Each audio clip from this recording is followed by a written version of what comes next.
Hi, I'm Chris Giamo, and at TD Bank, we believe all citizens need to be informed about the important financial issues that affect their daily lives.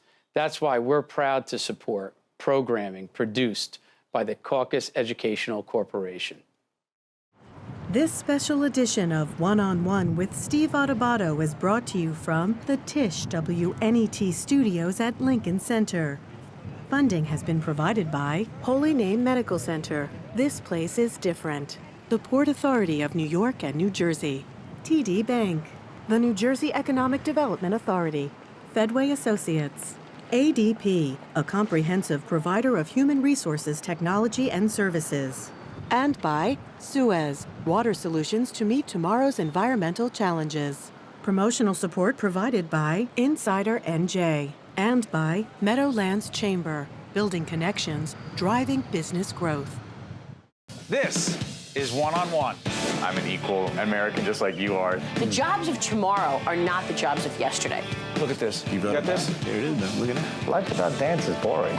I don't care how good you are or how good you think you are, there is always something to learn.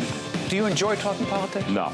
People call me because they feel nobody's paying attention. Our culture, I don't think, has ever been tested the way it's being tested right now. Such a good question. High five. Why can't we train scientists while we're training them to be scientists, train them to be good communicators? Everything would benefit. Science would benefit. Funding would get better. Congress would suddenly understand what scientists want the money for. And other scientists would understand scientists who are not exactly in their field. Everything would improve. And we'd have, the best thing was people like me, the ordinary people who are not trained in science. We'd have this wonderful chance to understand the beauties of nature in a way that only scientists understand it. Why can't he be president? I'm sorry. I'm sorry. I am honored. We at Public Broadcasting, at One-on-One, at the Tisch WNET studio, are honored to have Alan Alda, actor, as if I need to say that, writer, professor, co-founder of the Alan Alda Center for Communication, or Communicating Science at Stony Brook University. Oh, my God. Thank you so much. Thank you. That's very nice of you. Can we jump right into this? By the way, if you want to check out, you may not know, but Alan Alda did a little work in TV.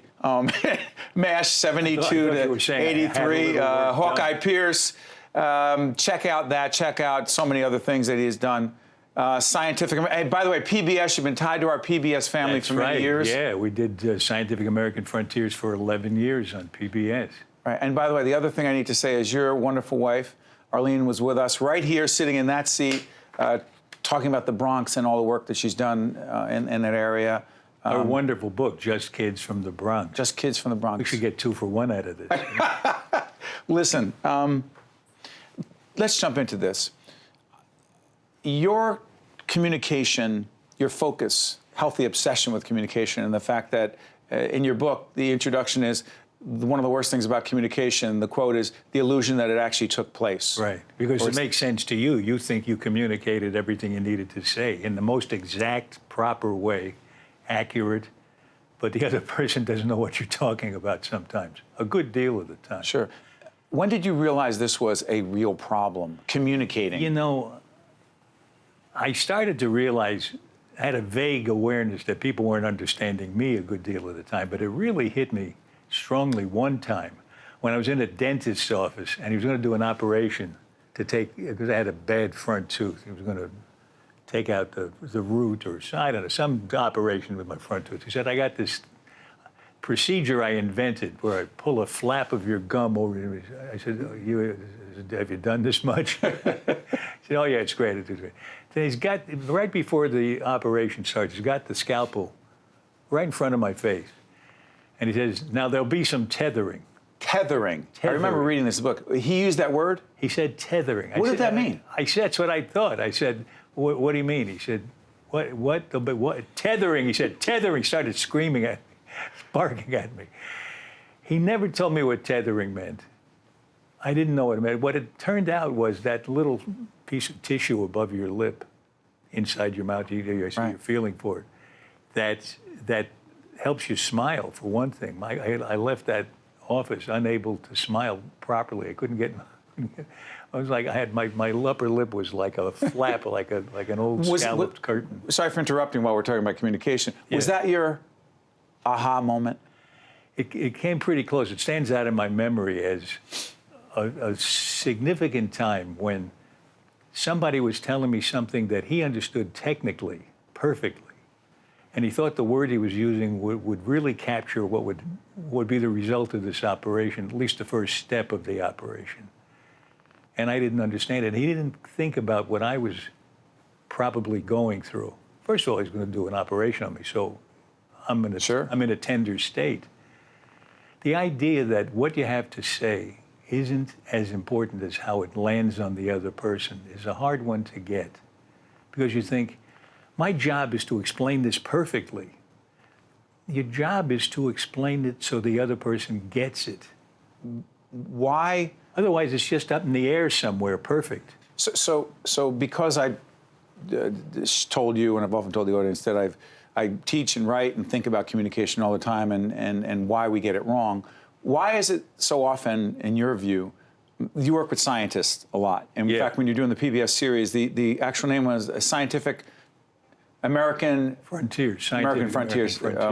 Let's do this, because I'm curious about this. Yeah. There are scientists who are so smart when it comes to science, but so challenged. And by the way, whether you're in finance or law or healthcare, it doesn't matter. It seems to me a metaphor for all. And let's take a look at a clip that really sets this up. Let's take a look at the clip. Oh, boy, that's like, now I'm playing the part of Richard Dreyfuss. I know you come here every day, and you kind of like the way they look now, but I'm telling you, I just got here. And you should be here 30 days, and you like them. Yeah, right, okay. We're moving at 500,000 miles an hour around the center of our galaxy. Did you hardly feel a wind? How did you? I remember a scientist once said to me, Steve, it's 100 part, 1 part per 100 million. I said, I'm sorry, what? And he parts per billion, parts per million. How have you helped scientists communicate so that they can be understood in everyday English, and how challenging is that? You know, I discovered something on the show that was very important to me. That was a real aha time for me, all 11 years, because during those 11 years, I realized that if the show was going to work, if the audience was going to understand some of the science, it would be because I understood it. And I was relentless. I'd grab them by the lapels. I'd say, I don't understand what you're telling me. Tell me again. Tell me in a different way. It made it so that there was a personal connection between them and me. They forgot about lecturing to the camera. They were talking to another human. So they really felt a responsibility to make this poor schmo understand what they were saying, and then they started to speak in simple terms. And that made me realize that we could probably teach scientists and other people who had complicated things to express, we could probably teach them to do it by getting them accustomed to this personal relationship that you have to get before you try to communicate. But how? Because you've established this academic center, right? And do you have other faculty members teaching as well? Oh, I don't teach. I help work it out and keep it going. There are 30 people who are teaching not only at Stony Brook, but in workshops all over the world. We teach in 8 countries. But they use, quote, improvisational skills to do this. Explain that to me, or more importantly, our audience. Yeah, well, I'll get it if you get it. Okay, that's fair. Go ahead. Yeah. The idea is that in improvisation, in the basic improvisation exercises, not comedy improvisation, not making up jokes or funny moments, but these basic exercises put you in touch with the other person. For example? Well, for example, there's one we could do right now. Do it. Let's do it. Okay. You have to be my mirror. You're gonna get in touch with me because you're my mirror. So as I talk to you, you say everything I'm saying exactly at the moment I'm saying it. Start talking right now. And don't be an echo. Don't. You have to be the mirror. Right, now you do it to me. I am intimidated by talking to Alan Alda on PBS right now. Okay, now, see what's really good about this is we both helped the other person make contact. So it was a joint effort. We didn't race through it. I'm intimidated talking to, no. We didn't do that, neither one of us. You do things like, that's only one of many exercises, and each one is calibrated to lead to the next one, so that people are comfortable at the end of a workshop talking to a crowd of strangers, and they're happy to look them in the eye and find out if they're understanding what they're saying, if they're with them. Sure. And that makes a tremendous difference, because if you start to focus on who you're talking to and think about what they're going through while you're talking. That's right. Or while you're writing for them. It works when you're writing, too. You don't even have to see the person. You write for them. Sorry for interrupting. You're writing for them, not... When we get into ourselves, fair to say, that's when our unnecessary anxiety, fear, and nerves kick in. But when I think, I want to share with you, I want to help you, does that take some of it away? It takes a lot of anxiety away, because you're not thinking, how am I doing? Do I look good? Did I lose my place? Did I eat too much last night? Exactly. Did I leave something out? Yeah. Nothing good. No. On the other hand, if you're thinking about what the other person is probably going... You told me a minute ago you read my book. I wrote that book with you in mind as the person reading it. If I put down this sentence, what are you ready to hear next? That's all thinking about you while I write it. So I was applying what I teach in that way while I was doing that writing. Let me ask you this. So, MASH changed your life how? In terms of what we're talking about now, it changed my life in many ways. It made me a better writer and an actor. But in terms of what we're talking about now, I found that we were doing something unusual to get the sense of community, to get the sense of an ensemble. A lot of actors go to their dressing rooms between shots. Sometimes it's an hour and 2 hours while they light the next scene. We didn't go away. We stayed in a circle of chairs, and we made fun of one another and laughed hours a day. How'd that help? It helped because we had a connection with one another. Personal. Especially when you're laughing. You're open, you're vulnerable. But we had this personal connection. And we took that a few feet away to the set when they called us to do the shot. And we were still connected. So when you see these people in the show acting like they're family, they're making a connection with one another, it's because we really made a connection with one another. That's beautiful. And now fast forward. MASH and Million of... And by the way, I need to... When I was going through Alan's, our terrific producing team put this together. Alan, talk about the Emmys. You have been recognized for how many Emmys? 7 Emmys, 6 Golden Globes, as a writer, director, all kinds of... Would you like one? No, I've got local Emmys from here in the area, not the ones you have. But how about this? Your podcast. Yeah. It's called Clear and Vivid. Because? Because that's the theme of my life these days. I'm trying to help other people be clear and vivid when they communicate difficult things. And I love doing this podcast because I have such interesting people on from every field. Dr. Ruth, a hostage negotiator. I'm looking at Carol Burnett. I'm looking at, is that Dr. Ruth? Dr. Ruth. And you're interviewing these people. Yeah. I'm not interviewing them. I'm having a conversation with them. Which Tell folks the difference. Very different to me. Because an interview, you and I are having a conversation, which is very nice, very comfortable, where we both enter into it and think of things and make contributions, and each one reacts to the other. It's much more interesting to listen to than a list of questions and a list of answers. Wow. Okay, you saw a Broadway play, and Adam, Burn This. Yeah, I saw Burn This a week or two ago with Adam Driver, and he's spectacular in that. And you brought him in? We made a movie together, directed by Noah Baumbach, which hasn't come out yet. It'll come out at the end of the year. And in the same week, I saw Adam Driver play this really difficult to like character in Burn This. And then this lovable character in the movie I did with him. He's like 2 different people, and it's coming out of the same person. He's spectacular. So he's on the podcast. Adam is in conversation with me on the podcast. I have a podcast. You have 4 million people watching. I'm looking to get 4,000. I just want to clarify that. We don't have 4 million people. Yeah, yes, you do. Stop. Before I let you go, I need to ask you this.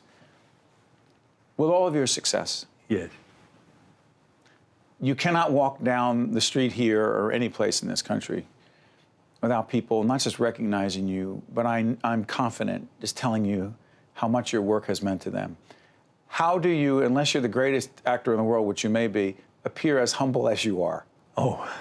I'm serious. I don't, because I don't have that problem. Yeah. Nor am I, number one, I'm not recognized in that way. Number two, I'm definitely not that humble. What is that? Well, I'm not. I may not be as humble as you claim I am, but I think it may be a sense of reality. I do really value reality, and I know that I have something to contribute, but it's not going to totally save the world in one gulp. So I do the best I can and make a contribution, and I work hard, and I enjoy the work I do. You know, so you don't have to be more than humble if you enjoy the work you do. Just do the work, and you get everything you need. One more. I say the word retirement, you say? Are you kidding? Just want to do a little improv. Yeah. Just want to do a little improv. Every once in a while, people are like, how long are you going to do that, Steve? I'm like, I'm no Alan Alda, but look at him. Yeah. He said that it's not a good plan. Look at Carl Reiner, 96. He's still writing books. There's work to be done. The thing is to have fun. Yes. If you can have fun doing something that's worth doing and that contributes something to another person or to other people, what could be better than that? You just contributed once again to a lot of people, and allowing me and our team here at Public Broadcasting to be a part of it is an honor. Thank you everything that you've done for PBS, with PBS, and for so many folks for so many years. You honor us. Thank you so much. You're very nice. Appreciate Thank you it. so much, Steve. Stay right there. We'll be right back from the Tisch WNET studio. You get Alan Alda here. What else do I have to say? To see more one-on-one with Steve Adubato programs, visit us online at steveadubato.org. If you would like to express an opinion, email us at info@caucusnj.org. Find us on Facebook at facebook.com/Steve Adubato PhD, and follow us on Twitter at Steve Adubato.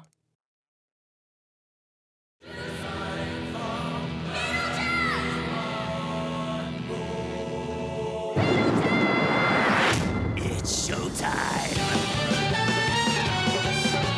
Welcome to a show about death.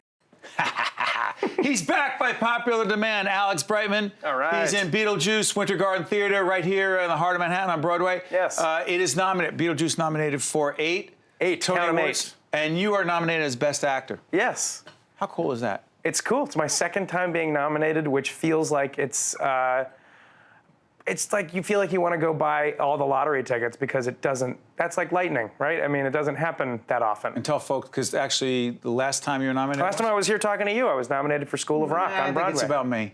Yeah, I think you're my good luck charm. I got to rub your head. I love it. I love it. So how about this?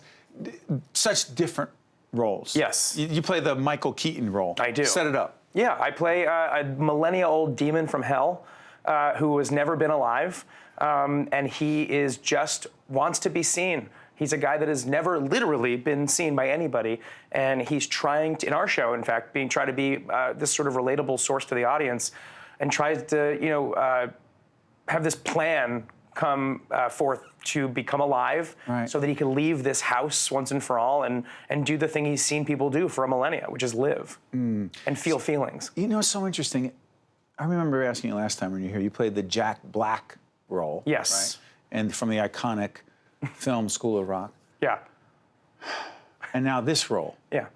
I only leap into roles that are impossible to try and do. Literally impossible, Yeah. and then knock it out of the park. That's very nice. So Thank you. where does this is where trust me, there's a question here. Okay. The confidence you have to say, I don't care who played that role. I'm going to play it my way. Where does that come from? Well, I do care who played that role.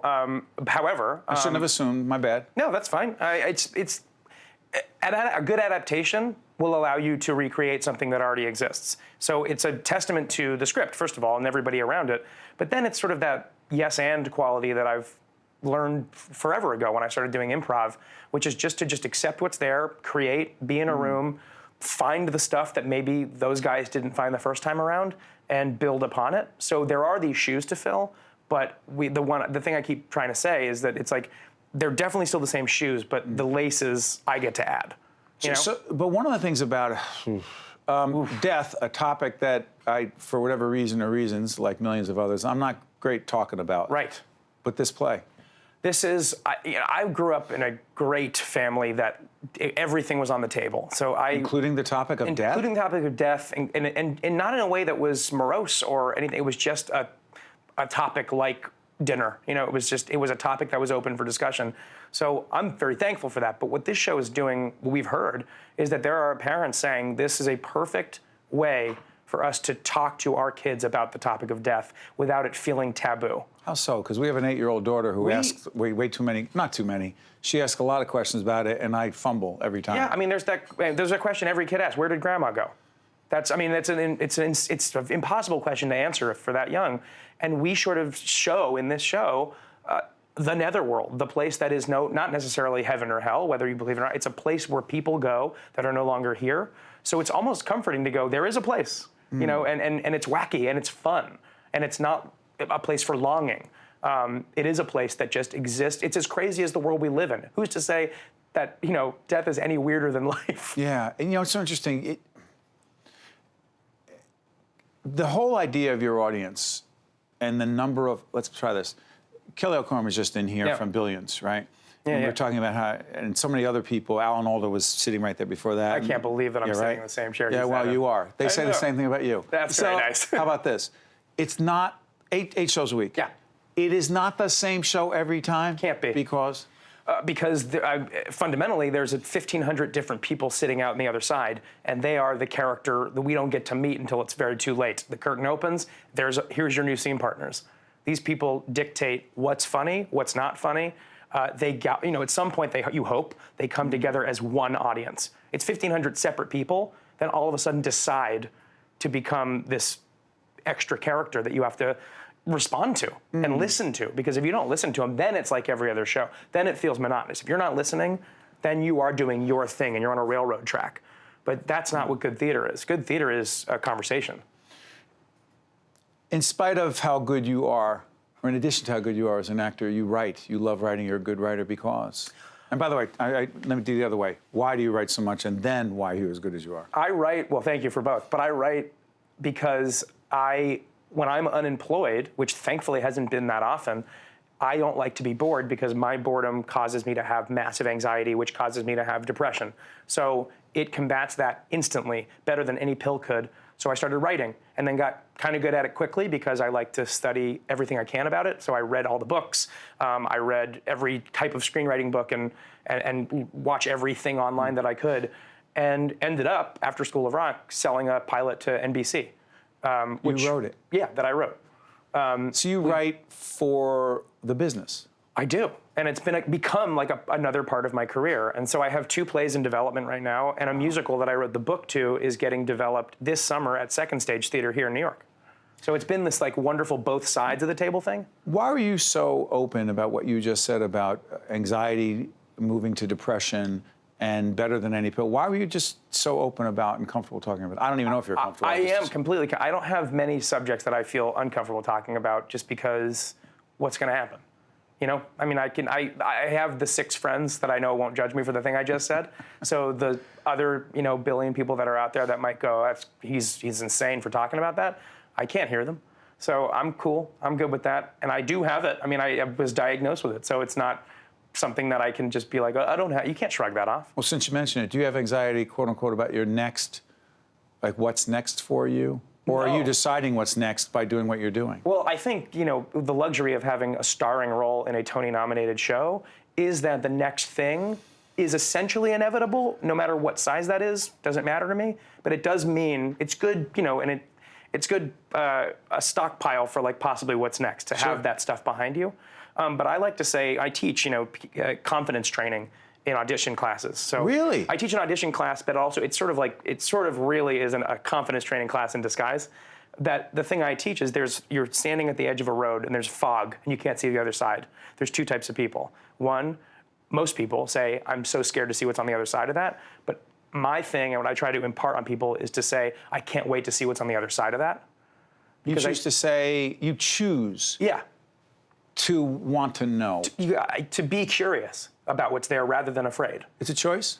I think so, yeah. Someone says, that's just the way I am. You say, you don't have to. I think that it is, you have to be bold, and you have to choose to be bold. I don't think anyone is born bold. Yeah, well, you're bold and talented. Thanks. Alex Brightman. That's me. He's in Beetlejuice, Winter Garden Theater on Broadway. As we speak right now, nominated for Best Actor for a Tony. We wish you all the best. Thank you. And you're a winner on public broadcasting. Thank you very much. One-on-One with Steve Adubato has been a production of the Caucus Educational Corporation, celebrating over 30 years of broadcast excellence. This special edition of One-on-One with Steve Adubato is brought to you from the Tisch WNET studios at Lincoln Center. Funding has been provided by Holy Name Medical Center, the Port Authority of New York and New Jersey, TD Bank, the New Jersey Economic Development Authority, Fedway Associates, ADP, and by Suez. Transportation provided by Airbrook Limousine, serving the metropolitan New York, New Jersey area. When it comes to you and your family's health care, transparency is key. At Holy Name Medical Center, we believe in creating an environment where patients can be educated and informed so they can get the most out of their health care. As New Jersey's healthcare industry continues to evolve and change, Holy Name remains committed to providing patients with high-quality, accessible, and affordable health care.